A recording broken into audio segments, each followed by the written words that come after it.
খাজা খেতে ভীষণ ভালোবাসি। আপনারাও কে কে আমার মতন খাজা খেতে ভালোবাসেন? আর এই খাজাগুলো বানানো কি যে সহজ, বাড়িতে না বানালেই বুঝতেই পারবেন না। ওপরটা একেবারে মুচমুচে খাস্তা, ভেতরটা রসালো হয়। দেখতে যেমন সুন্দর হয়, খেতে ঠিক ততটাই ভালো হয়। আর বাড়িতে থাকা সামান্য কয়েকটা উপকরণ দিয়েই বানানো যায়। নমস্কার, আমি রুমি। রুমিস রেসিপির আর একটা নতুন রেসিপিতে আপনাদের সবাইকে স্বাগত। প্রথমে নিতে হবে একটা মিক্সিং বোল। আমি এখানে 2 কাপ ময়দা দিয়ে দিলাম। এখানে 400 গ্রামের মতন ময়দা আছে। 1 চামচ ঘি দিলাম, এতে ঘিয়ের ফ্লেভার আসবে।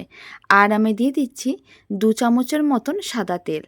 এখন ময়দার মধ্যে খুব ভালো করে ময়াম দিতে হবে।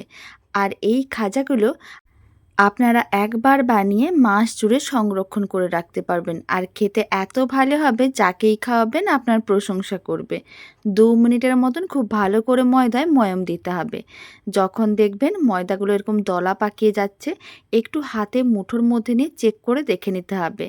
এইভাবে মুঠো করলেই দেখবেন দলা পাকিয়ে যাবে। তারপর একটু প্রেস করলে ঝুড়ো ঝুড়ো হয়ে ভেঙে যাবে, তার মানে বুঝে নিতে হবে খুব ভালো করে ময়াম দেওয়া হয়ে গেছে। তারপরে অল্প অল্প জল দিয়ে ডো রেডি করতে হবে। আমি এখানে রুম টেম্পারেচারের জলই ব্যবহার করেছি, কোনো রকম ঠান্ডা বা গরম জল দিইনি। আর জল এইভাবে অল্প অল্প দিতে হবে। আর এরকম একটা ডো রেডি করতে হবে। রুটি বা পরোটা করার জন্য যেমন ডো রেডি করি, ঠিক সেইভাবেই ডোটা রেডি করে নিয়েছিলাম। এখন একটা প্লেট দিয়ে ঢেকে এক সাইডে রেখে দিতে হবে প্রায় 5 মিনিটের মতন। খুব বেশি টাইম রাখার দরকার নেই, 5 মিনিট রাখলেই হবে। 5 মিনিট হয়ে গেছে। এবার ঢাকনাটা খুলে নিলাম। ডোটা আগে থেকে একটু নরম হয়ে গেছে। একবার ভালো করে মেখে নিতে হবে। তারপরে এরকমই লেচি কেটে নিতে হবে। মিডিয়াম সাইজের লেচি কেটে নিচ্ছি। আপনারা চাইলে ছোট বা বড় করে বানাতে পারেন। আর এই 2 কাপ ময়দা দিয়ে অনেকগুলোই খাজা বাড়িতে রেডি করে নিতে পারবেন। এখন সামান্য পরিমাণ ময়দা বা কর্নফ্লাওয়ার নিতে পারেন। কর্নফ্লাওয়ার নিলেও অনেক বেশি মুচমুচে হয়। কর্নফ্লাওয়ার না থাকলে ময়দা ছড়িয়ে নেবেন। অল্প করে এইভাবে ময়দা ছড়িয়ে নিতে হবে কিচেন স্ল্যাবের উপরে।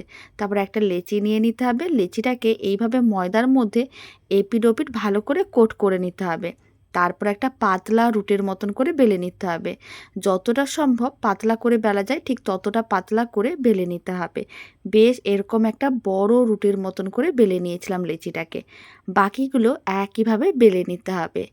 সমস্তগুলো বেলে নেওয়ার পরে এবার একটা কিন্তু এইভাবে নিচে রেখে দিতে হবে। আর ওপরে অল্প করে একটু সাদা তেল দিয়ে দিতে হবে। চাইলে ঘিও দিতে পারেন।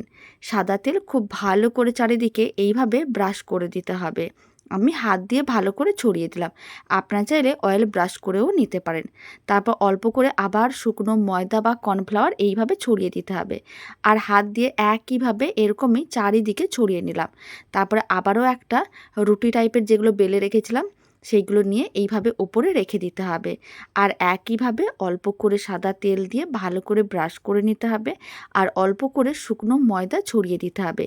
এতে কি হবে, খাজার যে লেয়ারগুলো থাকে সেগুলো খুব সুন্দরভাবে রেডি হবে। আর লেয়ারগুলো এত সুন্দরভাবে রেডি হবে, যখন খাজাটা ভেঙে দেখবেন প্রত্যেকটা লেয়ার আলাদা থাকবে। খুব সহজে রেডি করা যায়, বাড়িতে একবার হলেও ট্রাই করে দেখতে পারেন। একইভাবে সমস্ত রুটিগুলো দিয়ে দিয়েছিলাম। এবার ফোল্ড করে নিতে হবে। এইভাবে এক সাইড দিয়ে ঠিক এরকম করে ফোল্ড করে নিচ্ছি। এইভাবে কিন্তু ফোল্ড করে নেওয়ার পরে শেষ প্রান্তে অল্প করে জল ব্রাশ করে নিতে হবে। তাহলে কি হবে, খাজাগুলো আর ভাজার সময় খুলে যাবে না। এইভাবে সামান্য পরিমাণ জল দিয়ে তারপরে কিন্তু ফোল্ড করতে হবে। তাহলে এই খাজাগুলো যখন ভাজা হবে আর ভেঙে যাবে না বা খুলে যাবে না। খুব ভালো করে এইভাবেই কিন্তু আটকে নিতে হবে। তারপরে একটা ছুরির সাহায্যে মাঝখান দিয়ে কেটে নিতে হবে। মানে এইভাবে কেটে নিতে হবে লম্বা লম্বা করে, একটু চওড়া করে। আর এরকমই মিডিয়াম সাইজের টুকরো করে কেটে নেব। এতে খাজাগুলো অনেক লম্বা লম্বা করে রেডি করা যাবে। আপনারা দেখুন, টুকরোগুলো কিন্তু খুব বেশি বড় না, তবে খাজাগুলো যখন রেডি হবে বিশাল বড় বড় খাজা রেডি হবে। এরকমই করে একটা করে টুকরো নিতে হবে। হাতে একটু প্রেস করে চ্যাপটা করে তারপরে কিন্তু এইভাবে আলতো হাতে খাজাটাকে লম্বা করে নিতে হবে। আপনারা দেখুন কত বড় খাজাটা রেডি হয়ে গেল। ভাজা হলে খাজাটা আরও অনেক বেশি বড় হয়ে যাবে। বাকি খাজাগুলোকে একইভাবে রেডি করে নিতে হবে। একটা করে টুকরো নিতে হবে, হালকা করে প্রেস করতে হবে, তারপরে কিন্তু আলতো হাতে বেলে নিতে হবে। সমস্ত খাজাগুলো রেডি করে নিয়েছিলাম। এবার এক সাইডে রেখে দিলাম। এবার চিনির শিরা রেডি করে নেব। তার জন্য আমি একটা কড়াইকে গ্যাসের ওভেনের ওপরে বসিয়ে দিয়েছিলাম। কড়াইয়ের মধ্যে 300 গ্রামের মতন চিনি নিয়ে নিলাম, আর আমি 150 ml মতন জল দিয়ে দিলাম। ফ্লেমটা মিডিয়াম টু হাইতে আছে। এবার চিনিগুলো মেল্ট হওয়ার জন্য অপেক্ষা করতে হবে প্রায় 2 থেকে 3 মিনিট। এইভাবে কিন্তু মিডিয়াম ফ্লেমে আমি খুব ভালো করে চিনি শিরাটা ফুটিয়ে নিয়েছিলাম। যখনই দেখবেন চিনি শিরার মধ্যে চিটচিটে ভাব চলে এসেছে, তার মানে বুঝে নিতে হবে চিনি শিরা একেবারেই রেডি। চিনি শিরাতে চাইলে অল্প একটা দুটো এলাচও দিতে পারেন, তবে আমি একেবারে সিম্পলভাবে বানানো দেখিয়েছি কম উপকরণ দিয়ে। চাইলে কিন্তু দিতেই পারেন। আপনারা দেখুন চিনি শিরাটা যখন এরকম চিটচিটে ভাব চলে আসবে, ফ্লেমটা অফ করে চিনি শিরাটা এক সাইডে রেখে দিতে হবে। আর এখন আমি খাজাগুলো ভেজে নেব। তার জন্য একটা চ্যাপ্টা ফ্রাইং প্যান নিয়েছি। যেহেতু খাজাগুলো বেশ বড় বড়, তাই একটু ফ্রাইং প্যানে ভাজলে খাজাগুলো খুব সুন্দরভাবে বড় বড় সাইজটা থাকবে, আর একটু উল্টোতে পাল্টাতেও সুবিধা হবে। বেশ কয়েকটা খাজা আমি গরম তেলে দিয়ে দিলাম। ফ্লেমটা মিডিয়ামেই আছে। এখন মিডিয়াম ফ্লেমে খাজাগুলোকে উল্টে পাল্টে লাল লাল করে ভেজে নিতে হবে।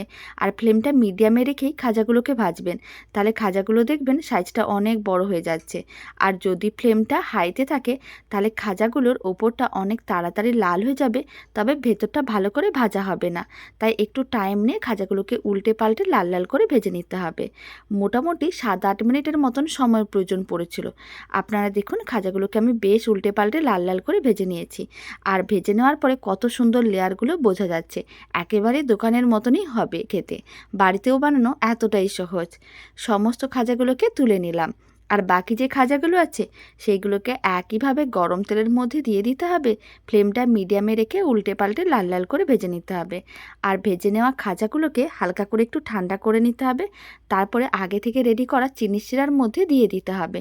আর চিনি শিরার মধ্যে এইভাবে একটু উল্টে পাল্টে 2-3 মিনিটের মতন রেখে দিতে হবে।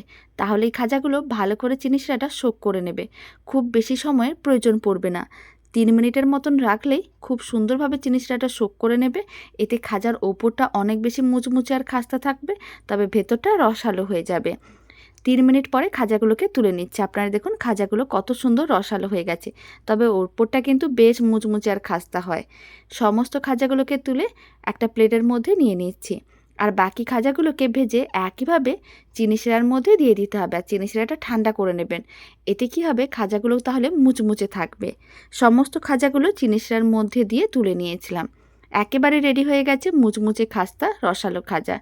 বাড়িতে বানিয়ে দেখতে পারেন, খেতে বেশ ভালোই লাগবে। আর এই দারুণ স্বাদের রেসিপিটা ভালো লেগে থাকলে আপনারা যদি ফেসবুক থেকে রেসিপিটা দেখছেন, পেজটি ফলো করে নেওয়ার অনুরোধ রইল। ইউটিউব থেকে দেখলে চ্যানেলটি সাবস্ক্রাইব করে নেওয়ার অনুরোধ রইল। পাশে থাকা বেল আইকনটি প্রেস করে নেবেন নতুন রেসিপির আপডেট সবার আগে পাওয়ার জন্য। তো চলুন, ভিডিওটা আমি এখানে শেষ করছি। আপনারা সবাই ভালো থাকবেন, সুস্থ থাকবেন। আপনাদের সঙ্গে আবার নতুন রেসিপি নিয়ে দেখা হচ্ছে। বাড়িতে বানালে কমেন্ট বক্সে জানাতে একেবারেই ভুলবেন না খেয়ে আপনাদের কেমন লাগলো।